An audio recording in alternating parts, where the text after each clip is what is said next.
Sterilisasi alat bertujuan untuk memastikan alat yang digunakan pada saat praktikum agar terhindar dari kontaminasi saat bekerja.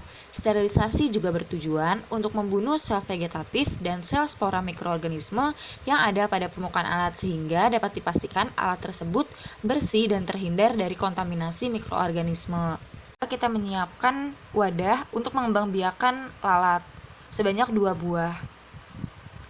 Kemudian wadah tersebut dimasukkan ke dalam panci yang sudah berisi air secara perlahan.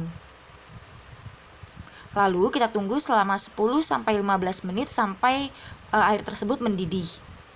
Setelah mendidih, kita matikan kompor tersebut.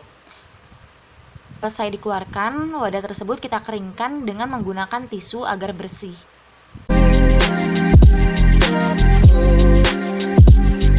Di sini kita akan membuat 2 media, yaitu media yang berisi pisang saja dan APGR.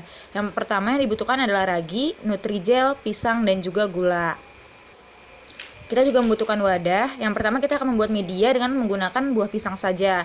Kita ambil buah pisangnya, lalu kita potong-potong dengan rapi dan nantinya kita akan masukkan ke dalam wadah yang sudah disterilisasi. Kita masukkan buah pisang yang sudah dipotongnya secara perlahan dan beraturan. Kemudian setelah selesai, kita akan tutup dengan menggunakan penutupnya agar terhindar dari kontaminasi mikroorganisme.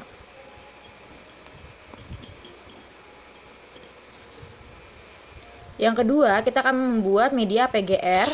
Yang dibutuhkan adalah panci diisi dengan air, lalu kompor, dan bahan yang sudah disebutkan sebelumnya. Kemudian panci diletakkan di atas kompor dan kita nyalakan kompor tersebut.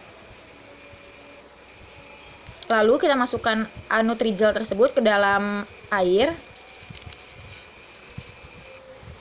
Kita masukkan ragi yang sudah digerus. Kita masukkan gula dan juga kita masukkan pisang yang telah digerus.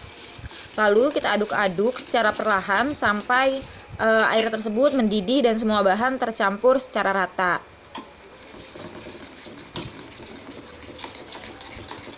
Kemudian di sini terlihat pisangnya agak bergerenjel dikarenakan pisang tersebut tidak dapat dihaluskan secara sempurna. Kemudian setelah mendidih seperti ini, kita matikan kompornya. Lalu kita ambil saringan dan kita ambil wadah yang sudah disterilisasi. Lalu kita masukkan campuran tersebut ke dalam wadah dengan menggunakan saringan dan akan jadi seperti ini. Setelah selesai, jangan lupa langsung ditutup dengan menggunakan penutupnya agar terhindar dari kontaminasi. Berikut adalah 2 media yang sudah kita buat. Yang pertama yaitu media PGR agar pisang, ragi, dan juga gula. Dan yang kedua media yang hanya menggunakan buah pisang saja. Berikut adalah perangkap lalat buah yang terbuat dari botol plastik dan diisi dengan pisang yang sudah sangat masak. Kemudian bisa dilihat perangkap sudah dikerubuti oleh banyak lalat buah.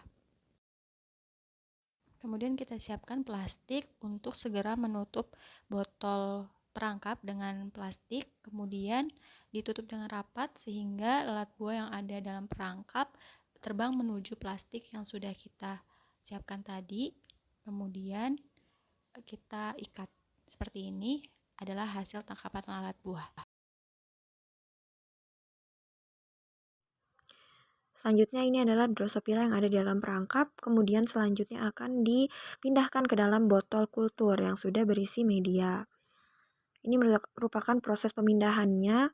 Selanjutnya botol kultur ditutup oleh spons kuning yang dibentuk menyesuaikan tutup botol. Spons ini untuk mencegah Drosophila keluar dari botol, tetapi tetap mampu menjaga sirkulasi udara di dalam botol sehingga Drosophilanya ini tidak kekurangan oksigen. Tujuan dari kultur ini untuk memudahkan pengamatan dalam mengetahui perkembangan dari Drosophila melanogaster mengalami metamorfosis sempurna, yang berarti siklus hidupnya terdiri dari telur, kemudian berubah menjadi blastoderm seluler, kemudian berubah menjadi embrio, kemudian berubah menjadi larva yang terbagi menjadi 3 tahap, yaitu larva instar 1, larva instar 2, dan larva instar 3. Kemudian menjadi pupa dan yang terakhir akan menjadi lalat dewasa. Siklus hidup Drosophila melanogaster dimulai dari tahap telur. Pada suhu 25 derajat Celcius, telur akan menetas setelah 24 jam sejak peletakan telur.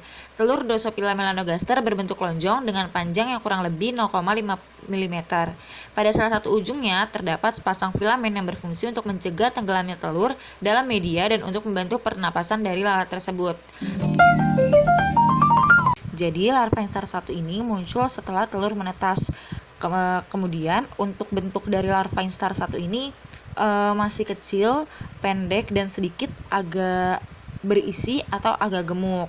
Kemudian untuk jalannya larva ini juga sedikit agak lambat dikarenakan sangat baru menetas. Selanjutnya nantinya dari larva instar 1 akan tumbuh atau akan berubah menjadi larva instar 2 setelah sehari atau 1 kali 24 jam.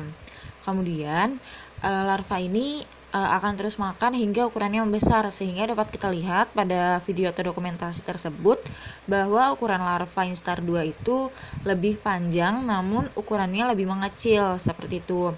Kemudian untuk kecepatan makan dan geraknya juga bertambah seiring dengan perkembangan larva.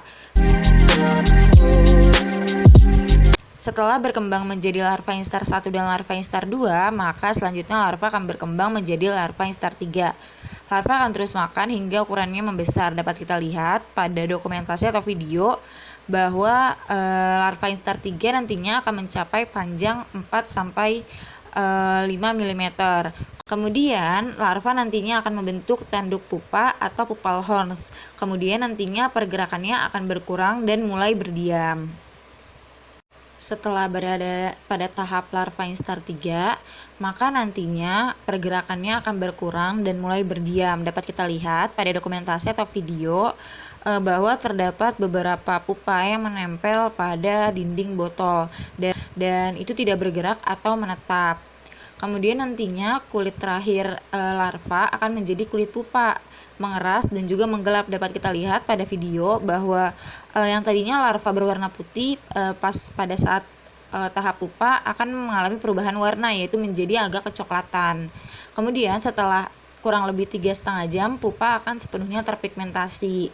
Nah nantinya pupa tersebut akan menetas atau mengeluarkan Drosophila melanogaster dewasa atau imago melalui operkulum.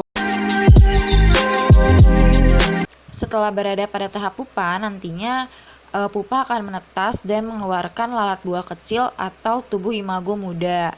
Nah, tubuh imago muda ini berukuran lebih kecil, kemudian berwarna lebih terang dan memiliki sayap yang belum terentang.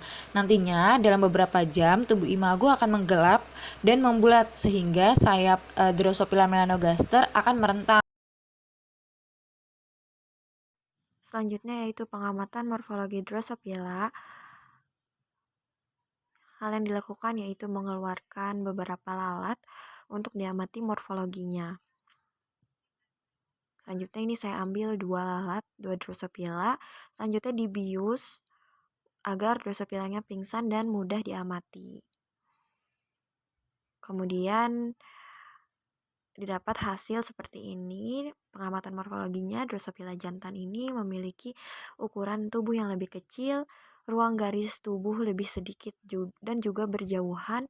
Terdapat sekskom berwarna gelap pada ujung abdomen. Di ujung bagian abdomennya itu terlihat warna gelap. Nah, ujung abdomen posteriornya juga lebih tumpul dan gelap. Selanjutnya Drosophila betina, ukuran tubuhnya lebih besar dan panjang, berwarna terang pada ujung abdomen. Jadi di bagian ujung abdomennya tidak terlihat warna yang gelap. Kemudian tidak mempunyai sekskom. Kemudian mempunyai ovipositor, yaitu alat yang digunakan untuk meletakkan telur. Kemudian ujung abdomennya juga lebih runcing. Selanjutnya Drosophila yang normal juga mempunyai mata merah, baik jantan atau betina. Pertama-tama kita kosongkan botol biakan yang kemudian kita akan isi dengan parental Drosophila untuk melakukan persilangan monohibrid Drosophila.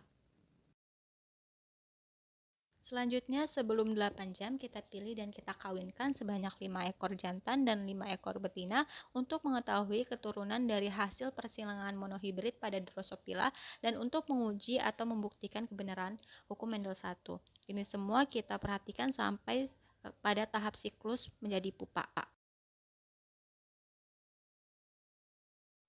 Isolasi virgin ini dengan memindahkan pupa dari botol kultur ke botol kultur yang baru untuk diidentifikasi jenis kelaminnya dengan tujuan untuk mendapatkan perbandingan jantan dan betina yang sama pada perkawinan berikutnya. Nah, ciri morfologi pupa betina itu adalah berwarna cerah dan bentuknya lebih panjang, sedangkan pupa jantan berwarna gelap pada salah satu ujungnya dan berbentuk lebih bulat dan pendek dibandingkan pupa betina. Selanjutnya, pupa ini setelah diketahui berapa perbandingan jantan dan betina dipindahkan ke botol kultur yang baru. Ini setelah dipindahkan ke dalam botol kultur yang baru, perbandingannya yaitu 5:5, 5 jantan dan 5 betina.